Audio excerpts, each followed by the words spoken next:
선수 뺏긴 야. 네. 야당 얘기입니다. 장제원 불출마 헛질린 야. 혁신 경쟁 급한데 여 때리기만. 네. 한국일보의 보도입니다. 네. 장제원 의원이 불출마하고 지금 여권은 들썩들썩하죠. 새로운 굉장히 큰 변화가 지금 예상이 되는 상황. 혁신 경쟁이 급한데 여당을 때리기만 하는 것이냐라는 얘기가 나옵니다. 여기를 볼까요? 민주당 장제원 의원 불출마 애써 평가져라. 빈자리에 용핵관, 윤핵검 앉힐 것이다라는 얘기가 나옵니다. 이게 누가 했느냐? 어제 강선우 대변인 이런 성명을 냈습니다. 이 성명을 통해서 뭐라고 했느냐? 토사구팽인가 미실야합인가? 윤 대통령이 장 의원한테 무엇을 약속했는지 알 수 없지만 그가 떠난 자리를 누가 차지할지는 불보듯 뻔하다. 용핵관, 윤핵검 앉혀서 철옹성 만들려는 거 아니겠느냐라고 얘기를 했습니다. 아까 저희 부제에서도 나왔었죠. 부제에서도 나온 게 민주당 일단 장제원 의원 불출마를 평가절하하는 것 같다라는 애써 평가절하라고 얘기가 나왔습니다. 이 부분 이해식 의원님. 장제원 의원의 불출마 선언은 아까 말씀하신 것처럼 입각이나 용산으로 갈 수 있는 여지가 있기 때문에 그다지 평가할 만한 일이 아니다라는 게 민주당의 입장으로 보면 되는 겁니까? 아까도 말씀을 드렸는데 네. 연말 정국을 돌파하기 위한 하나의 중요한 수를 둔 것이다 이렇게 보는 거고요. 그러니까 외부적으로 국민들이 바라봤을 때 혁신 경쟁을 촉발시킨 측면은 있겠죠. 그러나 야당은 또 네. 동학이 다릅니다. 야당은 사실 불출마자들한테 어떤 자리를 제한할 수도 없고 뭘 조정을 하기가 힘들거든요. 네. 그래서 결국은 우리 민주당은 시스템 공천을 통해서 최근에 당헌 개정을 통해 가지고 하위 평가자 10%에 대해서는 네. 30% 감점을 주고 10에서 20은 20% 감점을 주지 않습니까? 네. 그래서 공천 과정에서 굉장히 많은 숫자로 보면 34명입니다. 네. 34명의 의원들이 아주 결정적인 불이익을 받게 되고 그중에 한 15명 정도는 거의 이렇게 경선 과정에서 이게 탈락하는 그런 정도의 강화된 룰을 선보임으로써 네. 앞으로 어떤 그런 개혁을 정치 개혁을 예비하고 있다 이렇게 이제 봐야 되는 거거든요. 그래서 야당과 여당은 그 동학 자체가 완전히 다르고 그런 면에서 지금 우리 민주당의 비주류에서 주장하는 것은 사실은 자기를 구명하기 위한 네. 그런 방편에 불과하지 않나 그렇게 생각합니다. 시스템 공천을 말씀을 주셨는데 사실 얼마 전에 말씀처럼 당원 당규를 개정을 했잖아요. 당원 당규 개정이 또 그 자체가 또 어긋나는 거 아니냐. 1년 안에 고치면 안 되는 건데 고치는 게 맞느냐. 이거는 시스템 공천이 아닌 거 아니냐라는 얘기도 있긴 있었거든요. 이해찬 당대표 때도 그게 1년 전에 한 건 아니고 상당히 좀 늦었습니다. 그리고 정치적인 상황이 격변하는데 당헌 당규를 그대로 두고 해야 된다. 변화의 시대에 1년이라는 시간을 어떻게 볼 수 있겠느냐. 그렇죠. 네, 그래서 여당은 여당 나름대로 굉장히 저는 높은 수를 두고 있다고 생각하는데 네. 연말 정국을 돌파하게 되면은 사실은 어떤 면에서는 이준석 신당이 나오면 이준석 신당과 합당하는 그런 어떤 정치적인 퍼포먼스도 저는 예정돼 있을 거다 이렇게 보거든요. 그렇기 때문에 민주당은 정말 경각심을 가지고 네. 새로운 어떤 이런 정치적인 흐름에 대비하지 않으면 안 된다 이렇게 봅니다. 네. 지금 잠깐 말씀 중에 조금 곁다리일 수도 있긴 한데 이준석 신당이 나오면 이준석 신당과 또 같이 가는 것까지 큰 그림을 그리고 있지 않느냐 말씀하셨는데 장동혁 의원님 어떻게 보십니까? 저희들도 생각하지 않는 수까지 고민하고 계신 것 같습니다.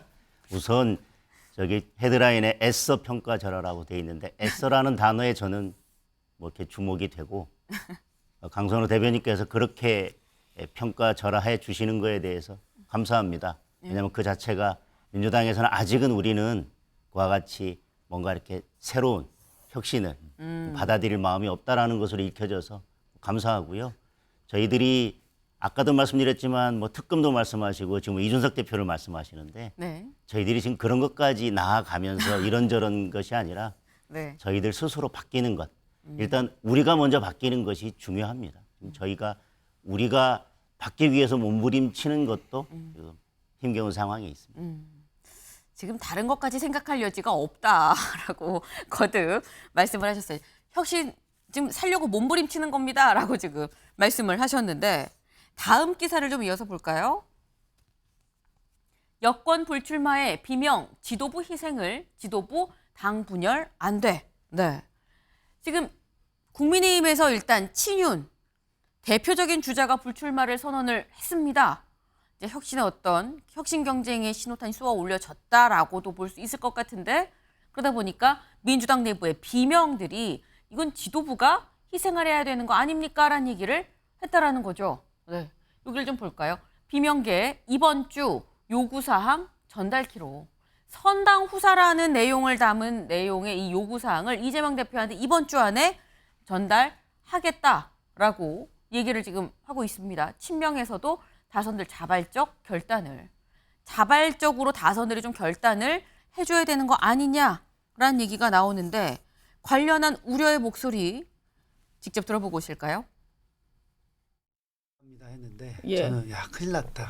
민주당 입장에서는 네, 민주당 입장에서는 장제원 의원이 어쨌든 이제 극적인 효과가 실제로 나는 것 같고 혁신이 만들어 놓고 이거 쇼한 거 아니냐 이랬는데 마지막 날 어쨌든 이 불출마를 시사하니까 나머지 이제 뭐 김기현 대표나 권성동 의원까지 같이 이제 막 뭐 윤핵관들 다 물러나는 거 아니냐. 우리도 쇄신해야 되는데 우리도 인적 카드 뭔가 불출마할 사람들이 있을까? 누가 있을까?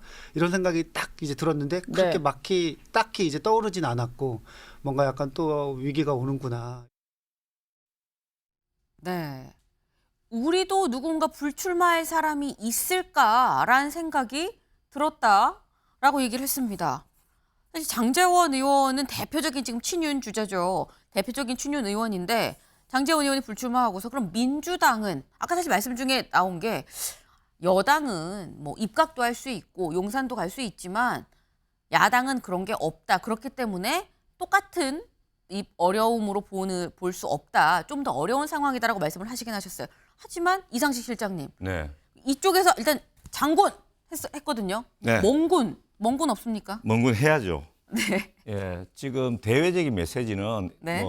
저렇게 담담한 것처럼 또는 이제 장제원의 이제 불출마를 조금 깎아내리는 것처럼 이야기해도 속으로는 굉장히 저희들이 경각심을 저는 가져야 된다고 생각을 경각심을 합니다. 네. 어쨌든 간 저쪽 편에서는 권력하고 가장 가까운 사람이 스스로 이제 내려놓는 모습을 보였기 때문에 그 내부적인 계산은 뭐 복잡한 면이 있다 하더라도 일단 국민들의 눈에는 저게 용퇴를 하는구나. 근데 민주당은 못하지. 이렇게 지금 대본에 이야기를 할 거란 말이죠.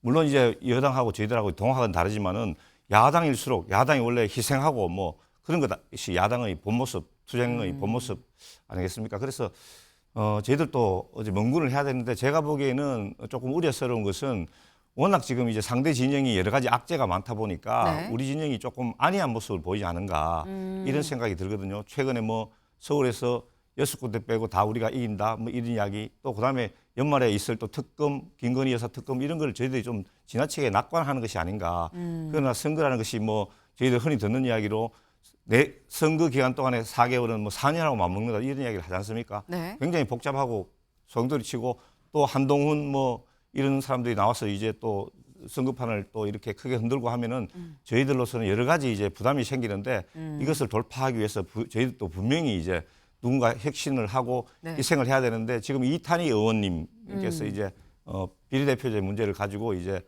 뭐 용단을 내려가지고 한 거 네. 말고는 당의 핵심이나 중진에서는 그런 일이 없기 때문에 저희들이 우려도 되는 바가 없지 않습니다. 근데 사실 장제원 의원의 어떤 체급이라고 한다면 국민의힘에서 장제원 의원의 체급이라고 한다면 민주당에서도 사실 그 체급으로 딱 떠오르는 이름들이 몇 분 계시긴 하거든요. 그분들의 추가 희생이 이어질 수 있다고 보십니까, 이해식 의원님? 뭐 장군, 멍군 이렇게 말씀을 하셨는데 사실은 아까도 제가 말씀을 드렸는데 장군이 좀 빨라진 거예요. 네. 예, 멍군도 해야죠. 멍군도 해야 장군이 되는데. 빨라서 몽군도 빨라야 될 거다. 예, 아니 그런 의미가 아니라 네. 저희들은 아까도 말씀드렸지만 이런 공천 과정에서 상당히 큰 충격이 옵니다. 네. 그리고 선출직 공직자 평가 하위 10%는 경선에서 30% 감점을 받기 때문에 네. 이 명단을 가지고 해당자들에게 불출마를 권유하는 작업이 따르게 됩니다. 네. 물론 이제 경선을 하겠다라고 끝까지 주장하면 어쩔 수 없지만 사실은 그렇게 불출마를 권유를 해서 명예롭게 퇴진의 길을 열어주는 그런 방법이 있고 네. 그리고 또 공천 과정에서 경선 과정에서 탈락하는 다수의 그런 중진 의원들이 생길 것이기 때문에 이런 모습을 통해서 국민들은 민주당의 어떤 이런 그 구조적 혁신 이런 걸 이제 보게 될 것이다 하는 것이죠. 정치는 지금- 타이밍이라는 얘기가 있는데 네. 말씀처럼 장군이 좀 빨리 나왔어요. 근데 멍군이 시스템을 통해서 쭉 시간이 들어서 2주, 3주 뒤에 나오면 약간 생각할 수도 있는 부분이 있거든요. 어차피 나올 멍군이면 좀 빨리 나와야 되는 거 아닙니까 지금? 그러니까 저희도 사실은 이제 비주류 네. 원칙과 상식 내분 의원도 지금 계속 그 얘기를 하고 있고 뭐 그러고 있지 않습니까? 네. 이제 이런 것들 속에서 그리고 이낙연 대표가 바깥에서 당을 또 만든다고 하고 있고 이런 것들이 민주당의 어떤 여러 가지 그 변화 이런 것들을 보여주는 하나의 단면이라고 보는데 다만 이제 중요한 것은 네. 목표가 이재명 대표 리더십을 붕괴시키기 위한 그런 데 가 있다는 거죠. 그렇기 때문에 그것을 양보할 수는 없는 거죠. 야당은 사실은 가장 중요한 무기는 단결인데 그런 단결을 해치는 요소가 당 내부에서 발생하는 것은 이게 하나의 어떤 자멸의 길로 가는 거란 말이죠. 아까도 말씀드렸지만 여당은 장관 자리도 제의할 수 있고 또는 대통령실 뭐 들어갈 수도 있고 여러 가지 대안이 있는데 야당은 그렇지가 못하죠.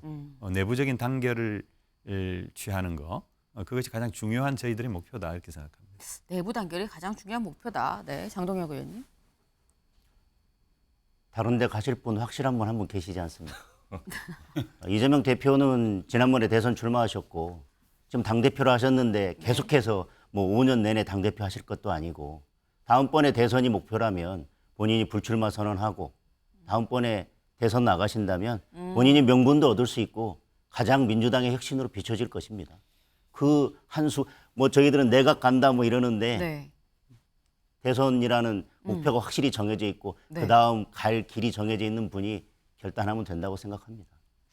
이재명 대표가 선당호사하면 다 해결될 일이다라고 국민의힘의 장동혁 의원님이 또 옆에 조언을 같이 주셨어요. 네, 알겠습니다. 다음 기사를 좀 보겠습니다. 사실 지금 상황에서는 이런 얘기가 나옵니다. 불출마 선수 뺏기고도 민주당 인적쇄신 잠잠. 한겨레의 기사입니다. 네, 인적쇄신 얘기가 어쨌거나 민주당에서도 불어닥칠 거다. 요 얘기가 계속 나올 수밖에 없다라는 얘기인 건데 근데 문제는 인적쇄신 얘기만 나오는 게 아니고요. 요 신당 얘기는 나온 지 좀 됐죠. 꿈틀꿈틀 신당 얘기도 지금 계속 오히려 커져가고 있는 그런 분위기입니다.